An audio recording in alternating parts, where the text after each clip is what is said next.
Hi friends, welcome back to our channel Shruti Reddy collection.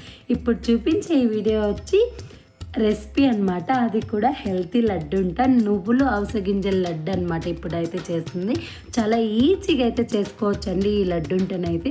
అలాగే చాలా త్వరగా కూడా అయిపోతుంది. ఈ లడ్డుంట వచ్చి చిన్నవాళ్ళ నుంచి పెద్దల వరకు రోజుకు ఒకటి తింటే చాలా మంచిది. ఈ లడ్డుంటలో మనకి ఫుల్ కాల్షియం అనేది అయితే పుష్కలంగా లభిస్తుంది. అలాగే ఎముకల వీక్నెస్ ఉండే వాళ్ళు తిన్నా, మనకి ఇప్పుడు హెయిర్ ఫాల్ అయితే ఎక్కువ ఉంది కదా, వాళ్ళకు కూడా ఇదైతే చాలా యూజ్ అవుతుందండి. ప్రతిరోజు ఒక లడ్డుంట తింటే చాలా మేలు ఈ లడ్డుంట అయితే.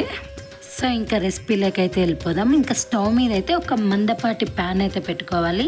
ఎందుకంటే నువ్వులు త్వరగా మాడిపోయే ఛాన్సెస్ ఉంటాయండి. అందుకోసం మనం మందపాటిది అయితే అంత త్వరగా అయితే మాడవు కదా, అందుకోసం అయితే ఇలా మందపాటి దాంట్లో నేనైతే నల్ల నువ్వులు తీసుకున్నా అండి. నల్ల నువ్వులైనా తీసుకోవచ్చు, తెల్ల నువ్వులైనా తీసుకోవచ్చు. కానీ కొంచెం నల్ల నువ్వులు వేస్తే కొంచెం చాలా టేస్ట్ అయితే వస్తుందండి. ఇంక ఇలా అయితే వేయించేటప్పుడే మనకైతే మంచి స్మెల్ అయితే వస్తుంటుంది నువ్వులు వేయించేటప్పుడే. సో ఇలా నువ్వులు అయితే ఆల్రెడీ వేగేసాయి. ఇంక ఇవైతే ఒక పక్కన గిన్నెలోకి తీసుకొని తర్వాత అదే పెనంలో ఇప్పుడైతే మనము అవిసె గింజలను కూడా వేయించేసుకోవాలి. అవిసె గింజలు కూడా పెద్ద కాస్ట్ ఏమి ఉండవండి, తక్కువ కాస్ట్లోనే మనకు దొరుకుతాయి. ప్రతి జనరల్ స్టోర్లో కూడా దొరుకుతాయి ఈ అవిసె గింజలు కూడా అయితే. ఇంకా మనకైతే అవిసె గింజలు కూడా వేగేసాయి. ఇంక ఇవి కూడా పక్కనకైతే తీసేసుకొని ఇంకా అదే బాణలీలో పల్లీలు అయితే వేయించేసుకోవాలి. ఆల్రెడీ నేను పల్లీలు వేయించిండేది ఆ క్లిప్ ఎక్కడో మిస్ అయింది. ఇంకా ఆల్రెడీ వేయించేసుకున్నవే చూపించేస్తున్నాను. సో ఇంకా అది కూడా పల్లీలు వేయించేసుకున్న తర్వాత కొంచెం చల్లబడిన తర్వాత అవిసె గింజల్ని, నువ్వులని, అలాగే పల్లీలని మూడింటిని ఒక గిన్నెలో తీసేసుకొని మిక్స్ చేసేసుకోవాలి. దీనికి పొట్టు తీయకూడదు పల్లీలకి. ఇంకా అలాగే దంచి పెట్టుకుంటే బెల్లం అయితే ఆల్రెడీ నేను రెడీగా పెట్టుకుంటే ఇప్పుడు ఇలా దంచి అయితే. ఇంకా మనకైతే బెల్లం పౌడర్ కూడా చిక్కుతుందండి ఇప్పుడైతే.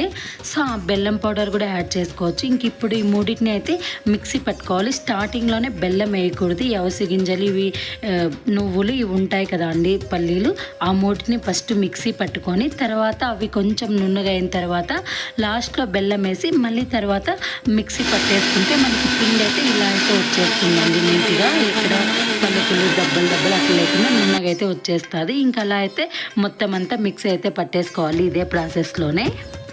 నేను తీసుకున్న క్వాంటిటీకి అయితే 3 times అయితే వేసేసానండి. ఇంకా మొత్తం మిక్సీకి అంతా వేసుకున్న తర్వాత ఇలా ఒక పెద్ద బౌల్ తీసేసుకొని దాంట్లోకి అయితే పౌడర్ మొత్తం అంతా వేసేసి మిక్స్ అయితే చేసేసానండి. ఎందుకంటే ఎక్కడన్నా బెల్లం అక్కడక్కడ ఏమన్నా అంటుకున్నా మొత్తం అన్నిటికీ వేసేస్తే స్వీట్ అనేది ఈక్వల్గా అయిపోతుంది. అందుకోసం అయితే వేసేసాను. ఇంకా వంటలు కూడా చాలా ఈజీగా వస్తాయండి. ఎలాంటి ఇంకా మళ్ళీ దానికి నెయ్యి అలాంటిది ఏమి వేయాల్సిన అవసరం లేదు. ఎందుకంటే మనం వేసిన 3 ఆయిల్ కంటెంట్ ఉండేటివి, అవిసె గింజలు కానీ, నువ్వులు కానీ, అలాగే పల్లీలు కానీ 3 ఆయిల్ కాబట్టి ఇంకా మనకి స్పెషల్గా మళ్ళీ దాంట్లోకి నెయ్యి అలాంటిది వేయాల్సిన అవసరం లేదు. వంట రాని వాళ్ళు కూడా ఈ లడ్డుంటలు అయితే ఈజీగా చేసేయచ్చండి. పిల్లలకి ఇచ్చినా కూడా ఇవి టేస్టీగానే ఉంటాయండి, బాగా ఉంటాయి. మళ్ళీ తినచ్చా లేదా అనేలాగైతే ఉండవు, హ్యాపీగా తినేస్తారు పిల్లలు కూడా ఇవైతే. ఇంకింట్లో పెద్దవాళ్ళు ఉన్నా అలాగే లేడీస్కి ఇవైతే చాలా యూజ్ అవుతాయండి. ఎందుకంటే మనకి పీసీఓడి లాంటిది కూడా దీని నుంచి కొంచెం కంట్రోల్ అయితే అవుతుంది ఖచ్చితంగా. అయితే మీరు కూడా ఇంట్లో అయితే ట్రై చేయండి, చాలా ఈజీ. నిజంగా వంట రాని వాళ్ళు కూడా ఈ లడ్డుంటలను అయితే ఈజీగా చేసుకోవచ్చు. క్వాంటిటీ అనేది కూడా ఏం పెద్దగా ఉండదండి. సో పల్లీలన్నీ తీసుకుంటే, నువ్వులన్నీ అలాగే అవిసె గింజలన్నీ తీసుకుంటే సరిపోతుంది. ఇంకా కొన్ని నువ్వులు ఎక్కువ ఉన్నా ఏమి ఇబ్బంది అయితే ఉండదు. ఇంకా కొంచెం టేస్టీగా ఉంటాయి నువ్వులు ఎక్కువ పడితే.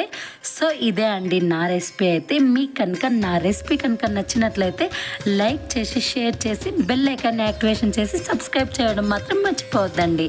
Bye bye.